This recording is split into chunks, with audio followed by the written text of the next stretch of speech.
Hi everyone, it's Ali from Fathom 5 Tarot, and I'm here to do a video response to a tarot tag. This particular tarot tag is by Patrick from the Living Wheel and Cassia at Tarot Map. It was in April, and as always, I'm late to the party and always behind fashion what's happening now. But the tag is about the formative tarot decks in your life, and I felt like doing a video, so here I am to talk about it. It's not going to be a surprise probably to anyone who watches my channel, and it's interesting because some of these decks have already turned up in my What I Have Learned From series, which when you think about it, that's about formative tarot decks because they form your learning and understanding. But nonetheless, I thought I'd jump on and do it, so I'm pretty excited. So here we go. Here we go. What a great start. Oh man, it's Friday. It's Friday. Maybe it's not going to be Friday when I post this. Probably will, but it's Friday. So the first deck is not going to be a surprise to anyone who's ever watched me because it's the deck I learned with. It's just the plaid backs Waite Smith, but it is a version from the 80s. I don't know exactly when, but it is a deck that I found in my brother's room at my childhood home after he and I were adults and had moved out. And it was really formative because it got me through a really difficult time. I've said it before on this channel, but I was caring for my mom who was terminally ill. And I was really struggling with something to do with my brain. I couldn't concentrate on reading or TV. So I was like, I'll just do this. I'm going to learn these cards and haha, it'll be so funny at Halloween. And I'll wow my friends and it'll just be this weird party trick that I know. Oops. But here I am years later. And that's not how it turned out. And so these cards are very special to me. This deck, it's a great, the line work is terrible and it's like dirty. Like these were how I found them. Although my brother says he never used them once, so maybe he bought them used. He has no memory of this. But anyway, I love them so much. These would be the cards I grabbed if there was a house fire and I could only grab one deck, because while I can replace, I actually have another deck that's probably exactly the same. Cardstock's a little bit different, but it's also an earlier, it's not a non-copyright deck, but it's an earlier one. So I can replace the cards of just about everything I have, but I can't replace the experience I had with this deck. And I am very much a Waite Smith girl. I don't really read Marseille. I'm not into Thoth yet. We'll see. I am really intrigued by those images, but I just haven't been drawn to them yet. So there's that one. So next on my list, and I've got a little reason why. So the Waite Smith is what I learned on, and that's the actual deck, and that's super meaningful to me.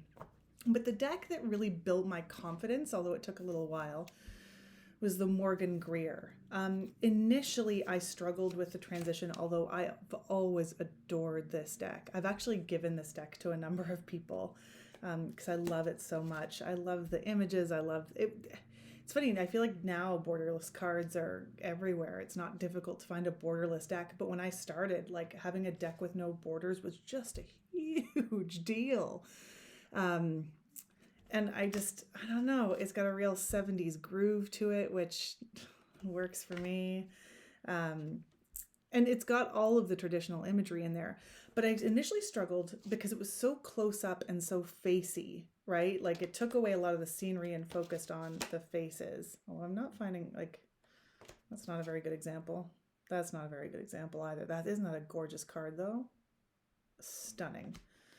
And the people are very sexy in it. Let me find a good example of a really facey card that I was like, what do I do with you? I guess the knights are a good example, or any of the courts. And I was just like, I really relied on that scenic thing at first in my transition. But it was the Morgan Greer that really helped me to move beyond that. And this deck is worn to death. I just love it. It's so, so, so good. It's awesome. And then, yeah, do I want to show you anything else? Oh, like, well, no. Whatever. You get the point. It's facey. It was hard. But I feel like it was a real step in my confidence with the cards and what they meant and how to work with it. And so I love the Morgan Greer. The next one I chose, not a surprise to anyone, is the Anna Kay. This was the very first in my series of what I have learned from.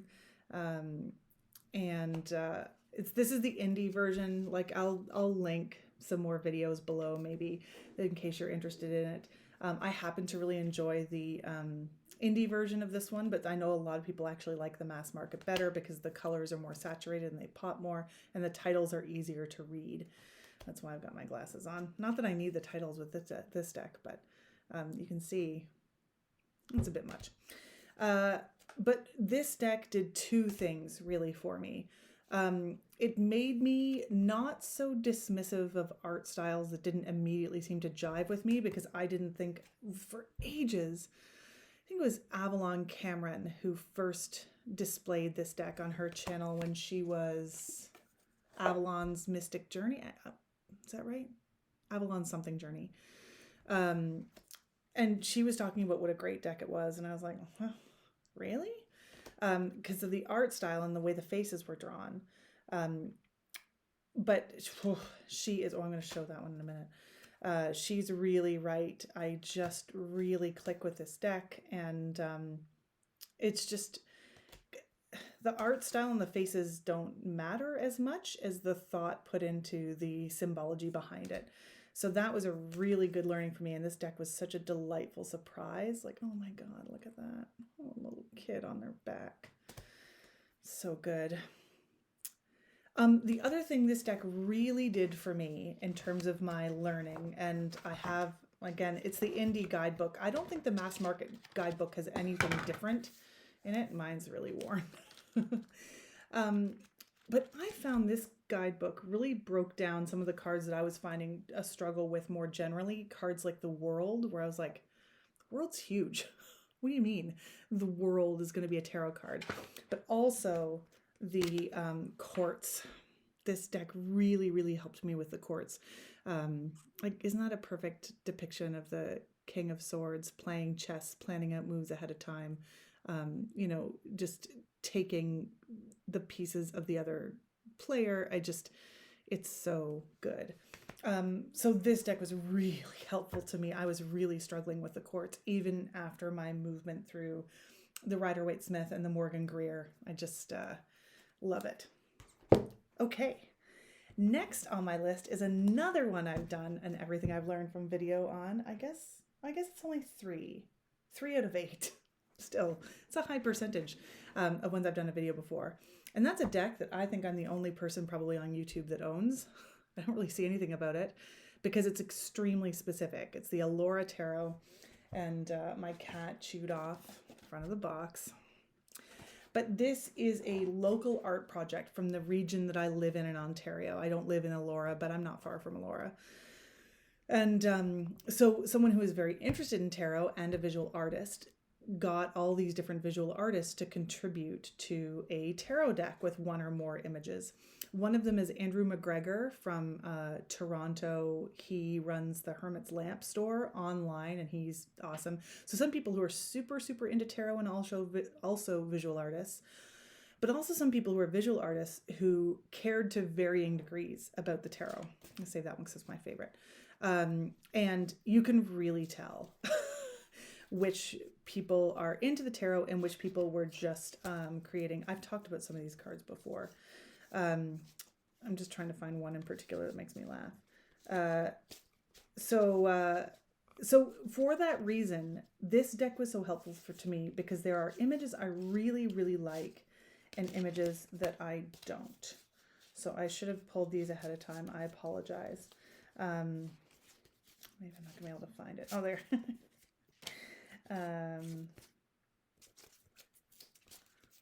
There. Okay. So here's some examples of images that I like. I apologize if you've seen the Everything I've Learned them. I think I've probably pulled out some of the similar ones. But like the 10 of Wands is a woman herding cats, and it's so good. It's so good. It's clear the person who did this artwork understands that vibe of the Ten of Wands, but it gives it also this much lighter, more playful energy that I really appreciate. Like there's some real thought there. I've talked about this one before many times, but this depiction of the Eight of Swords just floors me. It's so good. It's so good. So much thought put into that depiction. The Strength card is actually a super sad story because the artist who had been commissioned to do it actually passed away before she could complete it. And so they took a piece of her work to honor her and put it as the Strength card. But it's not a workable Strength card for me personally, although I appreciate that effort they made to honor her memory. I think it was the right decision, absolutely. But I never read with this deck.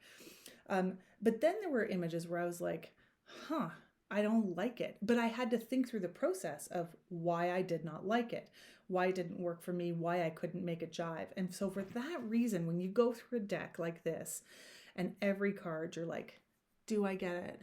Does this work for me? And you can say yes, or you could say no. Those no's are also super, super valuable. So this is why it's why I'm never going to get rid of it, I don't think. Also, because I like to support local artists. Even though I never pull for it, I never read with it. I just sort of use it as a working tool when I'm learning and thinking about the cards. Like this Ten of Swords, like it's totally Nine of Swords to me. Like I cannot see it as anything else, but there is already a Nine of Swords in this deck and it's very good actually. So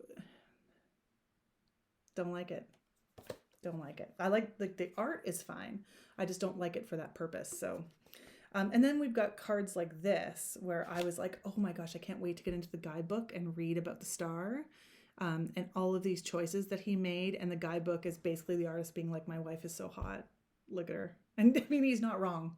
He's not wrong. Super hot. Doesn't do anything for my tarot practice though. So Elora Tarot, formative, very helpful. Never use it. My next deck that was formative and very helpful is Soul Cards. This is the only Oracle deck I put on here, and I don't even know if you could call it an Oracle deck. I just really like it because the images really depend on what you draw alongside of it.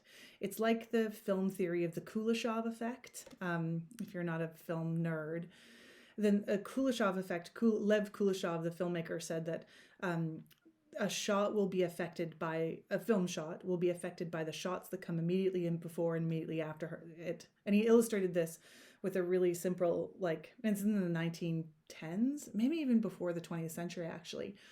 But it's just like it's a shot of a man staring into camera, and then it's intersposed with different images, like a bowl of soup, and therefore you get the sense the man is hungry.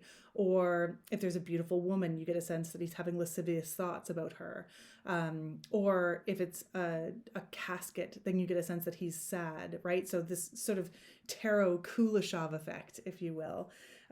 When you put a number of things down, and how you interpret one card is influenced by what comes before and after or around it on the spread or whatever. And I find these images like that's a great example of like a Kuleshov face that you could ascribe a number of thoughts or senses or emotions or experiences to it depending on what lies around it. And so I find it really good to work with in that way. It's just a great thought exercise. And these abstract images with 0 keywords, I just find them gorgeous and super cool and awesome. There are 2 decks, Soul Cards 1, Soul Cards 2. I have them both. Soul Cards 1 was closer. I pulled it off my shelf. I had to pull Soul Cards 2 would have had to involve moving like 2 or 3 decks from on top of it. So I didn't. But they're equally held in my esteem. And I should, maybe I should just combine them, but they have different backs, which I don't care about the way I use it, but also it's like massive, hard to hold on to. So that was what I learned from Soul Cards, expanding, finding connections between cards. Next, Pagan Otherworlds. I've also talked about this one. Oh, sorry, I'm going to take the moon cards out of here. Oh, they're mixed in. Drat. Okay. So the Pagan Otherworlds deck comes with these moon phase cards, which are beautiful, but not related to what I'm going to be talking about today. But the Pagan Otherworlds was my bridge to decks with pip minors. So they are illustrated minors. So you can see here you feel blocked in by the swords, but there's probably a way around them in the Eight of Swords. So it is not particularly scenic, but scenic enough.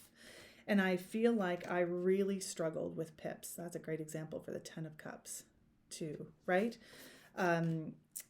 I just thought I was never going to read with pips. I wasn't interested. I didn't want to get into it. And I was like, it's just memorization. Who wants to do that with their spare time? But this deck was so beautiful. I'll show you this as an example.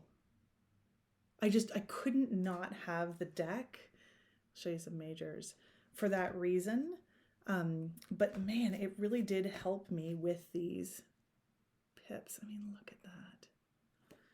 And then beyond that, I was able to go to extremely pippy decks. Like now I love the Tattoo Tarot and I love the Elemental Tarot, which are pretty much entirely pippy.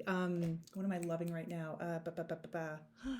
Antique Anatomy, which depending on the suits, the cups are helpful because the bottles, whatever, I'm not talking about the Antique Anatomy Tarot, but it's very, very pippy. I can read it awesomely, actually. I'm loving working with that deck.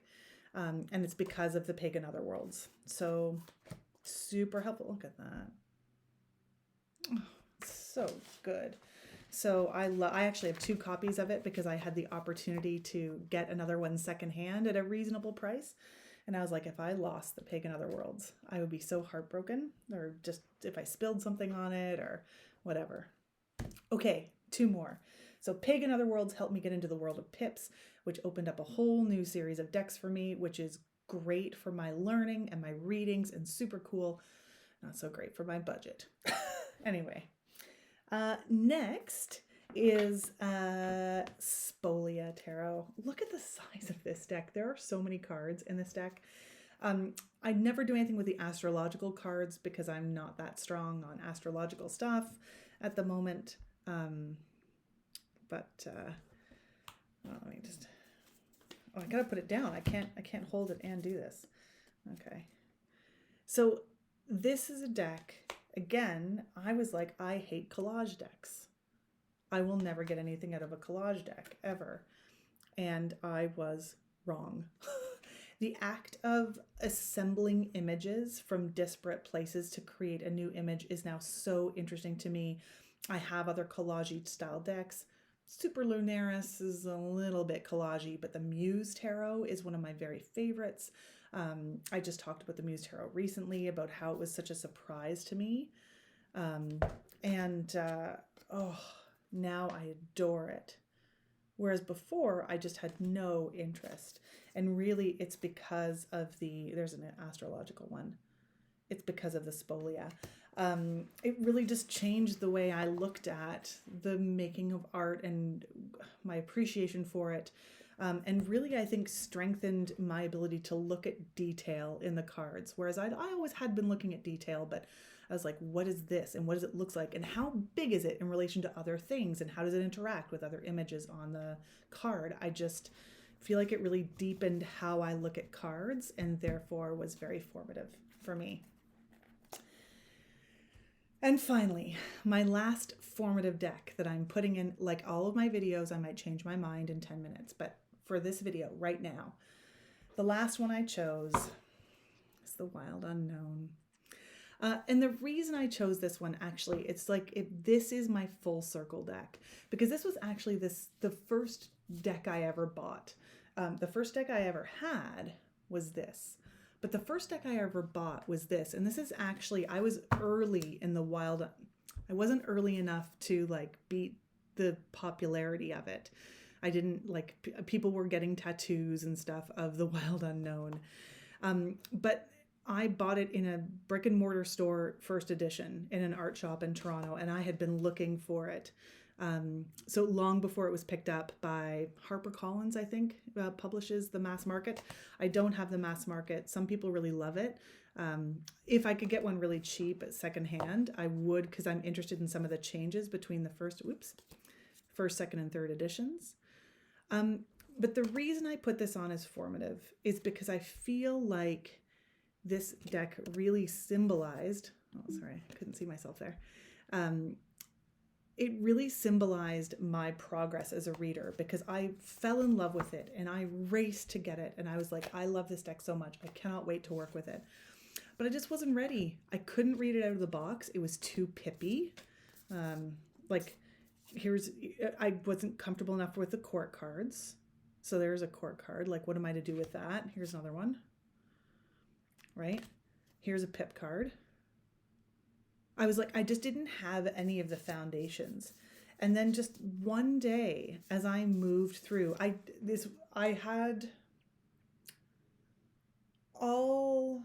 had the Wild Unknown, and then I got all of these decks afterwards. The only one that I would say doesn't fit into this in terms of my being able to read the Wild Unknown was Spolia, because I was able to work with this before I acquired this. So maybe I should have had them in the other order, but this symbolizes to me just my sort of arriving at real comfort with the Rider-Waite Smith system, real comfort with the cards, finding details that I hadn't been able to see before, and really thread together a narrative by laying down tarot cards. And I mean, everybody knows these images. But you can see how, for some people, like myself, other people have said, oh, I read it right out of the box. The pips were no problem.